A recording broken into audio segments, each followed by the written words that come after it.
नमस्कार दोस्तों, कैसे हैं आप सब लोग। उम्मीद है आप सब अच्छे होंगे।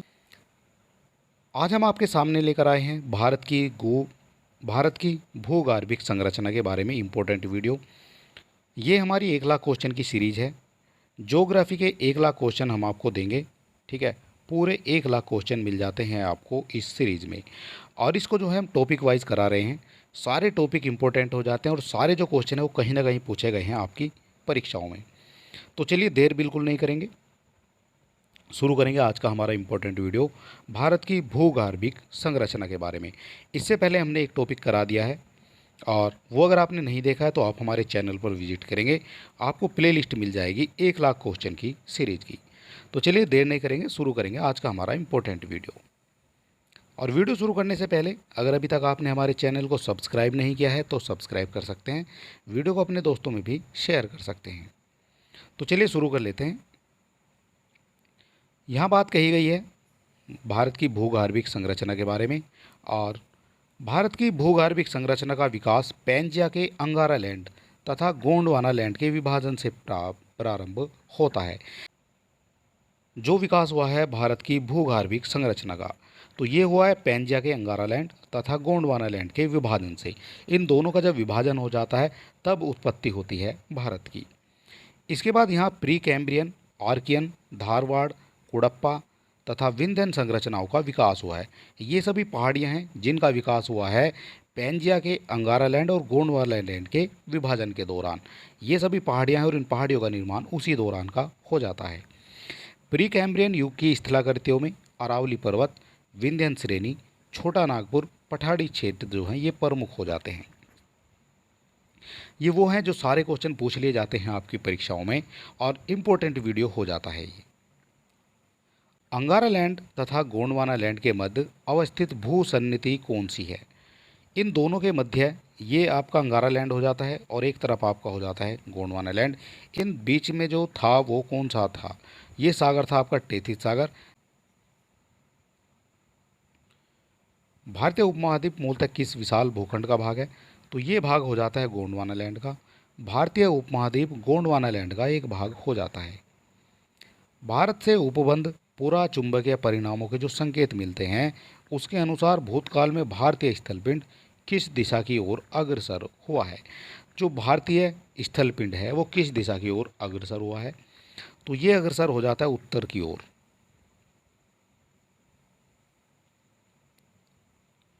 भारत के पश्चिमी तट का निर्माण कैसे हुआ है। जो पश्चिमी तट है भारत का, कुछ इस तरह से यहाँ देखेंगे, पश्चिमी तट है, इसका निर्माण किस तरह से हुआ है। इसका निर्माण हो जाता है भूमि के उत्थान और निर्गमन के कारण। अंगारा लैंड की बात की गई है, ये हो जाता है अंगारा लैंड। इसमें आपके आ जाते हैं यूरोप, एशिया, उत्तरी अमेरिका और ग्रीनलैंड। ये सभी जो है अंगारा लैंड के भाग हो जाते हैं। इधर आपके गोंडवाना लैंड के भाग दिखाए गए हैं। इनमें आपका प्रायद्वीपीय भारत आ जाता है, अफ्रीका आ जाता है, ऑस्ट्रेलिया, दक्षिण अफ्रीका, अंटार्कटिका और मेडागास्कर, ये सभी आ जाते हैं गोंडवाना लैंड के अंतर्गत। इसके बाद हमारे क्वेश्चन बनते हैं प्री कैम्ब्रियन काल से। प्री कैम्ब्रियन काल में आपको मिल जाता है आर्कियन संरचना। जो इसकी हो जाती है आर्कियन संरचना, उससे क्या क्या क्वेश्चन आपसे पूछे जाते हैं इम्पोर्टेंट। तो सबसे पहले पूछा जाएगा सर्वप्रथम आर्कियन संरचना का विकास कैसे हुआ है। इसके विकास से भी काफ़ी क्वेश्चन बनते हैं, विकास इसका कैसे हुआ है। तो इसका जो विकास हुआ है गर्म गलित पदार्थों के शीतलीकरण के द्वारा हो जाता है इसका निर्माण। और इसमें क्या होता है, तो लावा का जो मैग्मा है उसको रूपांतरण कर दिया गया है। लावा होता है जो वाल्कोनो से निकला हुआ, ज्वालामुखी से निकला हुआ, उसका जो है रूपांतरण हो जाता है मैग्मा के रूप में। प्री कैम्ब्रियन महाकल्प के किस क्रम की चट्टानों में जीवाश्म नहीं पाए जाते हैं। जीवाश्म नहीं पाए जाएंगे, तो ये नहीं पाए जाएंगे जो आर्कियन क्रम की चट्टानें होती हैं उनमें जीवाश्म नहीं पाए जाते हैं। ये इंपॉर्टेंट क्वेश्चन है आपकी परीक्षा के लिए। ठीक है, आपसे ये डायरेक्ट पूछ लिया जाएगा क्वेश्चन, ऐसी कौन सी चट्टान है जिसमें जीवाश्म नहीं पाए जाते हैं, तो आर्कियन क्रम की चट्टान हो जाती है जिसमें जीवाश्म नहीं पाए जाते हैं। आर्कियन क्रम की चट्टानें मुख्य रूप से किन क्षेत्रों में पाई जाती हैं। ये आर्कियन क्रम की चट्टानें हैं और आपसे पूछा गया है ये किस क्षेत्र में पाई जाती हैं मुख्य रूप से। तो मुख्य रूप से ये आंध्र प्रदेश में पाई जाएगी, कर्नाटक में भी, तमिलनाडु में, छोटा नागपुर का पठार, उड़ीसा, मध्य प्रदेश, मेघालय का पठार और बुंदेलखंड का पठार। यानी कि आप कह सकते हैं ये जो आपका बीच का क्षेत्र है, तो ये हो जाता है कुछ भारत की स्थिति। और इसमें जो ये आपका मध्य का क्षेत्र दिया हुआ है, ये कहीं ना कहीं संबंधित हो जाता है आपका आर्कियन क्रम की चट्टानों से। आर्कियन संरचना किस प्रकार की चट्टानों से निर्मित है? जो आर्कियन संरचना है वो किस प्रकार की चट्टानों से निर्मित है? तो ये चट्टानें हो जाती हैं आग्नेय। आग्नेय चट्टानें हो जाती हैं जो ज्वालामुखी के द्वारा, ये ज्वालामुखी हो जाता है कुछ इस तरह से, यहाँ से जब मैग्मा निकलता है तो ये ठंडा होकर, जो लावा होता है इसका, वो ठंडा होकर जो है कुछ चट्टानों का निर्माण करता है, तो उसको जो है आग्नेय चट्टानें कहा जाता है। प्री कैम्ब्रियन काल में अरावली पहाड़ियों का निर्माण किस रूप में हुआ है? प्री कैम्ब्रियन काल में हुआ है अरावली पहाड़ियों का निर्माण, तो ये हुआ है मोड़दार पर्वतों के रूप में। जो मोड़दार पर्वत होते हैं उनके रूप में जो है इनका निर्माण हुआ है। ठीक है, ये हो जाती है प्री कैम्ब्रियन काल में। और अरावली पहाड़ियों का निर्माण हुआ है मोड़दार पर्वतों के रूप में। इसके बाद धारवाड़ क्रम की जो संरचना है वो क्या क्या हो जाती है? तो इसी में आपसे पूछा जाएगा धारवाड़ की क्रम की जो चट्टानें हैं, धारवाड़ क्रम की चट्टानों का निर्माण किस काल में हुआ है? तो ये हो जाता है आपका प्री कैम्ब्रियन काल में।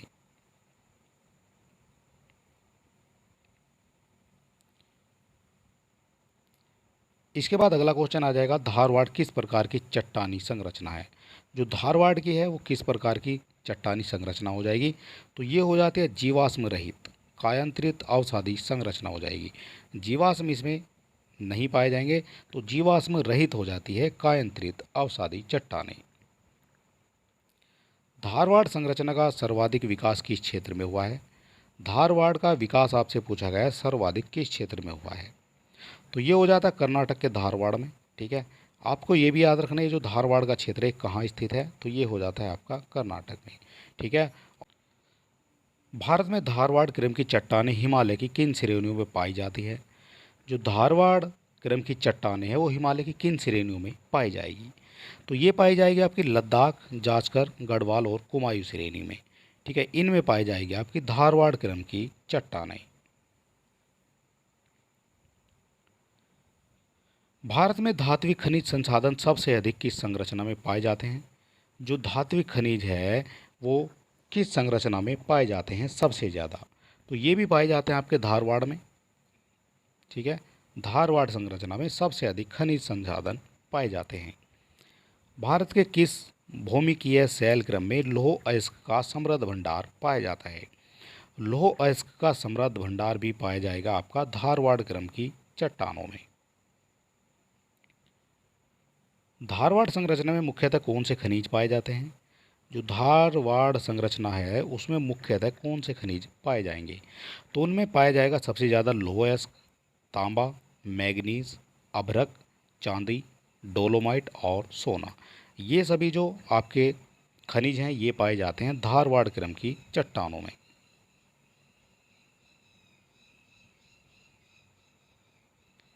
महत्वपूर्ण तथ्य क्या हो जाते हैं? इनसे क्वेश्चन पूछे जाते हैं महत्वपूर्ण तथ्यों से।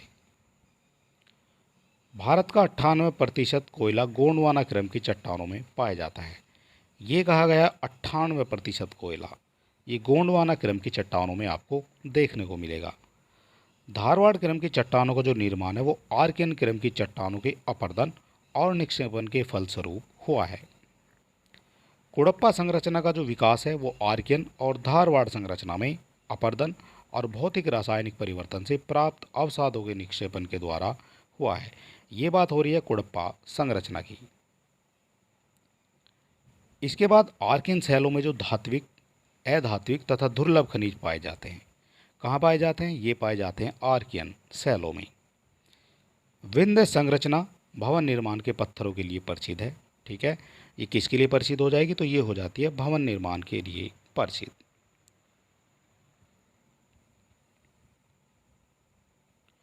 कुड़प्पा संरचना की बात करेंगे, ये कहाँ से संबंधित हो जाएगी कुड़प्पा संरचना, और इससे क्या क्या इंपॉर्टेंट क्वेश्चन आपसे पूछे जा सकते हैं? तो सबसे पहले पूछा जाएगा जो कुड़प्पा संरचना है उसका सर्वाधिक विकास किस क्षेत्र में हुआ है? कुड़प्पा संरचना का जो सर्वाधिक विकास है वो हो जाता है आंध्र प्रदेश के कुड़प्पा क्षेत्र में। अब आपसे यहाँ से एक क्वेश्चन एक्स्ट्रा पता चल गया है कि कोडप्पा जो क्षेत्र है वो कहाँ स्थित है, तो वो स्थित हो जाएगा आपका आंध्र प्रदेश में। ठीक है, इंपॉर्टेंट क्वेश्चन है। आंध्र प्रदेश के कोडप्पा क्षेत्र हो जाता है ये। कोडप्पा संरचना में सर्वाधिक भंडार है। जो कोडप्पा संरचना है उसमें सर्वाधिक भंडार किसका पाया जाएगा, तो ये पाया जाना है चूना और पत्थर का। ठीक है, चूना पत्थर का सर्वाधिक भंडार पाया जाएगा कोडप्पा की संरचना में। कोडप्पा संरचना किन चट्टानों के लिए प्रसिद्ध है, तो ये चट्टानें हो जाती है इसमें चूना पत्थर की, बलुआ पत्थर की, एस्बेस्टस की और संगमरमर की। ये सभी चट्टानें पाई जाती हैं आपकी कोडप्पा संरचना में। कोडप्पा कहाँ हो जाएगा, तो ये आंध्र प्रदेश में हो जाएगा।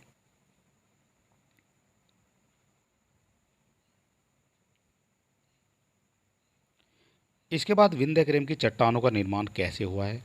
विंध्यक्रम की चट्टानों का जो निर्माण हुआ है वो हुआ है जल के निक्षोपे के द्वारा। जल निक्षोपे द्वारा हुआ है विंध्यक्रम की चट्टानों का निर्माण। ठीक है, यहाँ जो है आ जाता है आपका विंध्यक्रम की संरचना। और विंध्यन संरचना निर्मित है, ये किससे निर्मित हो जाएगी, तो ये हो जाती है अवसादी चट्टानों से। अवसादी यानी जो नदियाँ होती हैं, जो नदियाँ होती हैं वो अपने साथ जो है अवसाद बहाकर लाती हैं, वो जो है अवसादी चट्टानें कही जाती हैं। विंध्यक्रम की चट्टानों का जो विस्तार है वो कहाँ कहाँ हो जाएगा। विंध्यक्रम की चट्टानों का विस्तार, तो ये विस्तार हो जाएगा सासाराम व रोहतास क्षेत्र में जो बिहार में होता है। चित्तौड़गढ़ हो जाता है राजस्थान में। होशंगाबाद मध्य प्रदेश में, और एक आपका उत्तर प्रदेश के आगरा में भी ये हो जाता है।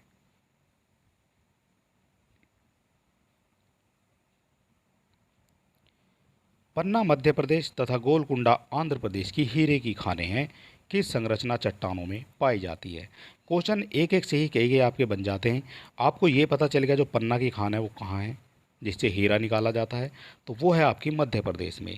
गोलकुंडा की खान कहाँ है जिससे हीरा निकाला जाता है, वो हो जाती है आपकी आंध्र प्रदेश में।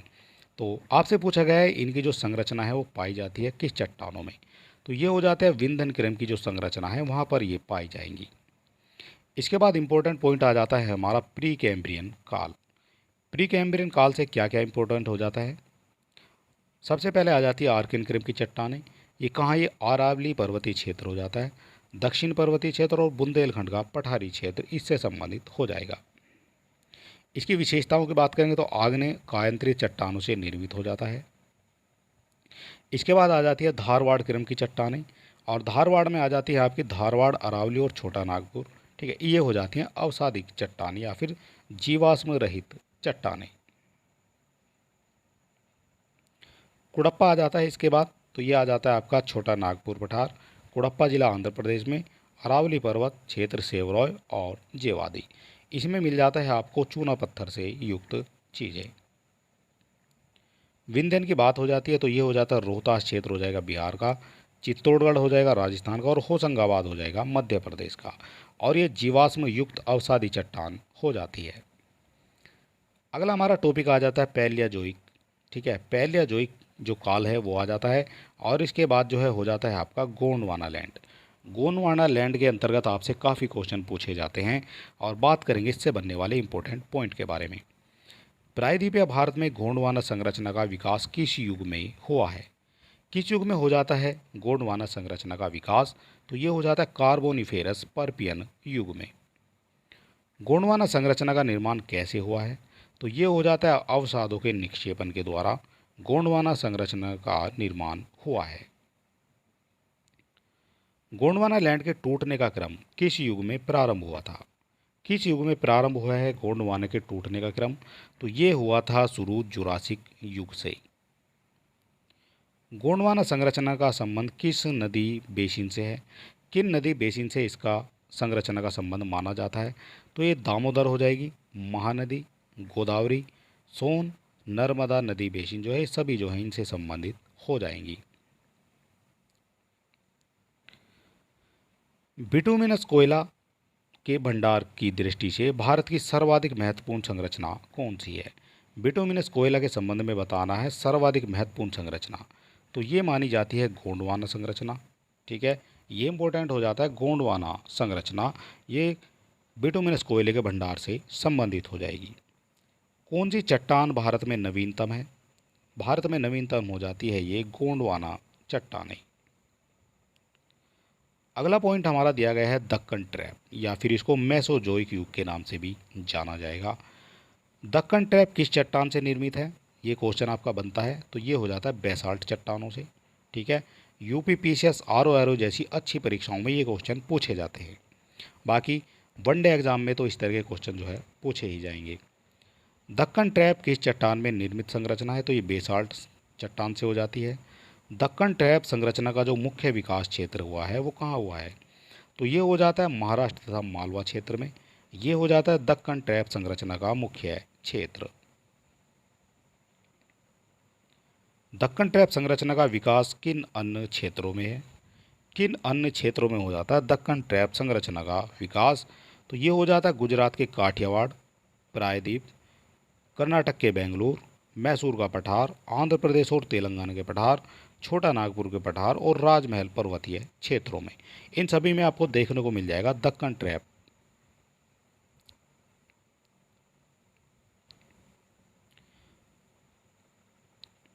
राजमहल ट्रैप का निर्माण किस काल में हुआ है, जो राजमहल ट्रैप है उसका निर्माण हो जाता है जुरासिक काल में। दक्कन ट्रैप का निर्माण किस काल में हुआ, जो दक्कन ट्रैप है, तो ये हो जाता है क्रेटियस काल में, जो आदि नूतन काल इसको कहा जाएगा, क्रेटिशियस। भारत के दक्कन के पठार पर बेसाल्ट निर्मित लावा शैलों का निर्माण कब हुआ है, बेसाल्ट निर्मित लावा शैलों का निर्माण हो जाता है क्रीटेशियस युग में। अगला हमारा एक काल हो जाता है और ये हो जाता है सेनोजोइक काल। ठीक है, ये सेनोजोइक काल हो जाएगा। इससे क्या क्या इंपॉर्टेंट क्वेश्चन बन सकते हैं वो भी हम देख लेते हैं। तो ये हो जाता है सेनोजोइक का अर्थ क्या है, सबसे पहले ये पूछ लिया जाएगा। तो इसका अर्थ हो जाता है नवीन जीवन। ठीक है, ये हो जाएगा सेनोजोइक। अब यहाँ पूछा गया है सेनोजोइक को दो पार्ट में डिवाइड किया गया है। एक आपका हो जाता है टर्जरी और एक हो जाता है क्वार्टर टर्जरी। ठीक है, क्वार्टनरी हो जाएगा और एक हो जाएगा टर्जरी। दो पार्ट में इसको डिवाइड किया गया है। इसके बाद जो क्वार्टनरी है इसको भी जो है दो पार्ट में डिवाइड किया गया है। एक हो जाता है प्लीस्टोमीन हिमयुग के पहले का जो हो जाता है, और एक हो जाता है हिमयुग के बाद का। ये काफ़ी पुरानी जो है सालों की बात चल रही है, लाखों साल पहली। और जो प्लीस्टोस्टेन हिमयुग के पहले का उसमें हिमालय पर्वत की उत्पत्ति से संबंधित क्वेश्चन पूछे जाते हैं। और जो हिमयुग के बाद का है उसमें भारत के उत्तरी मैदान एवं तटीय मैदान का निर्माण हो जाता है, उससे संबंधित इसमें क्वेश्चन पूछे जाते हैं। देश की वर्तमान स्थलाकृति किस युग में सुनिश्चित हुई है, जो वर्तमान स्थिति है वो प्लीस्टोसीन युग में। ठीक है, ये देश की वर्तमान स्थलाकृति की बात हो रही है, तो ये प्लीस्टोसीन युग में सुनिश्चित की गई है।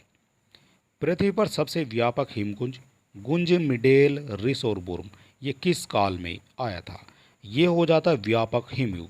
बहुत बड़ा जो युग आया था और ये बर्फ़ ही बर्फ़ जो है बर्फ़ में तब्दील हो गया था हमारा पृथ्वी। और ये कौन सा काल कहा जाएगा, तो ये काल हो जाता है प्लेस्टोसीन काल। ठीक है, काफ़ी जो है लाखों सालों तक जो है ये बर्फ़ में तब्दील रहा। भारत में पेट्रोलियम पदार्थ किस क्रम की चट्टानों में पाए जाते हैं, जो पेट्रोलियम पदार्थ हैं वो किस क्रम की चट्टानों में पाए जाएंगे, तो ये पाए जाएंगे जो टर्जरी क्रम की अवसादी चट्टानें हैं उनमें पाए जाते हैं आपके पेट्रोलियम पदार्थ। इंडस सांगपा सचर जोन का निर्माण कब हुआ है, कब हो जाता है इंडस सांगपो चेसर जोन का निर्माण, तो ये हुआ है प्लायोसीन और इयोसीन काल के मध्य में। एमबीएफ यानी मैन बाउंड्री फॉल्ट का विकास कब हुआ है, एमबीएफ की बात हो रही है, तो ये हो जाता है इसका निर्माण, इसका विकास हो जाता है सेनोजोइक काल में। वृद्ध हिमालय की उत्पत्ति किस काल में हुई है, जो वृद्ध हिमालय हो जाता है उसकी उत्पत्ति किस काल में हुई है, तो ये हो जाती है ओलिगोसीन काल में। शिवालिक हिमालय की उत्पत्ति किस काल में हुई है, जो शिवालिक हिमालय है तो इसकी उत्पत्ति हो जाती है प्लायोसीन काल में। लघु हिमालय की उत्पत्ति किस काल में हुई है, जो लघु हिमालय हो जाता है, तो लघु हिमालय हो जाता है मायोसीन काल में।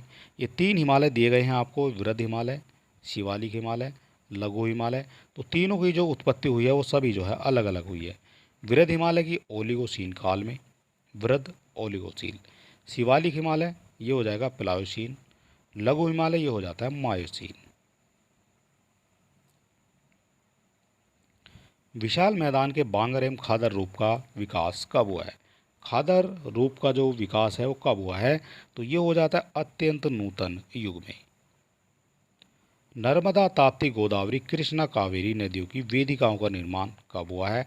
तो ये निर्माण हुआ है इनका सेनोजोइक के अत्यंत नूतन युग में।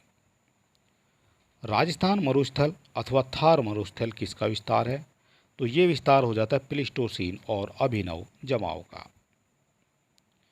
इसके बाद हमारा हो जाता है अगला क्वेश्चन, पश्चिमी घाट का निर्माण किस काल में हुआ है? तो ये हो जाता है उत्तर नूतन काल में हुआ है पश्चिमी घाट का निर्माण।